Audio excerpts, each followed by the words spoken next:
இந்த வேல் வகுப்பு வந்து பாருங்க என்ன சொல்றாரு அவரு அப்படின்னா, உடல் பிணி, உள்ள பிணி, ஆன்மா பிணி அத்தனையும் போக்க வல்லது இந்த வேல் வகுப்பு. இந்த வேல் வகுப்புக்கு மொத்தம் 16 பாடல்கள் குடுத்திருப்பாரு. உடல் பிணி தெரியுமா? சர்க்கரை இருக்கு, பிபி இருக்கு, கேன்சர் இருக்கு, இப்படி எத்தனையோ நோய் இருக்கு. ஆமா, கரெக்ட். உள்ள பிணி என்னம்மா? அப்படின்னா, உள்ள பிணி வந்து பாருங்க, நம்ம மனசுல காமம், குரோதம், மதம், மாச்சரியம், இடும்பை, அசூயை இந்த மாதிரி பிணிகள் உங்களுக்கும் நல்ல தெளிவா புரியின மாதிரி ஒரு லேமேன் லாங்குவேஜ்ல சொல்லணும் அப்படின்னா, நம்ம மனசு அப்படின்றது ஒரு குகை.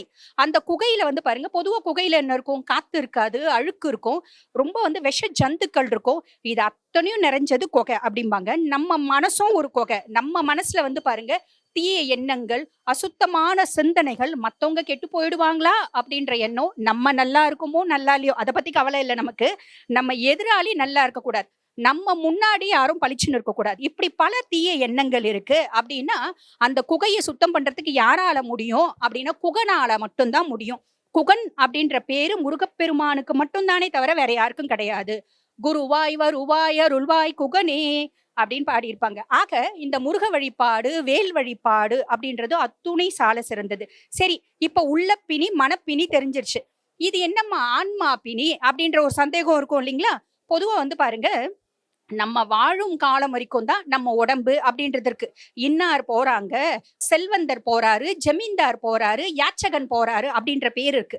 இறந்த பின்பு இந்த உடலுக்கு என்ன பேரு அப்படின்னா, பிரேதம், பிணம் அப்படின்றதுதான் பேர். ஆக இத வந்து பாருங்க, பட்டினத்தார் ரொம்ப அழகா சொல்லியிருப்பாரு.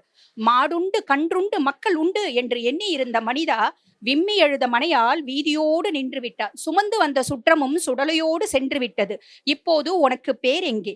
பெருத்த தனம் எங்கே? வீடெங்கே? உறவு எங்கே? நீ எரிந்து விட்ட சாம்பல், இருந்த போதும் சிம்மாசனம், இறந்த பிறகும் உனக்கு ஒரு மேடையா? முடி சார்ந்த மன்னரும் முடிவில் ஒரு பிடி சாம்பல் ஆவார் தானே அப்படின்னு இருப்பாரு. அந்த மாதிரி வாழும் காலத்துல நல்லா வாழுங்க அப்படின்னு எத்தனையோ பேர், எத்தனையோ ஆன்றோர்களும் சான்றோர்களும் சொல்லி இருக்காங்க.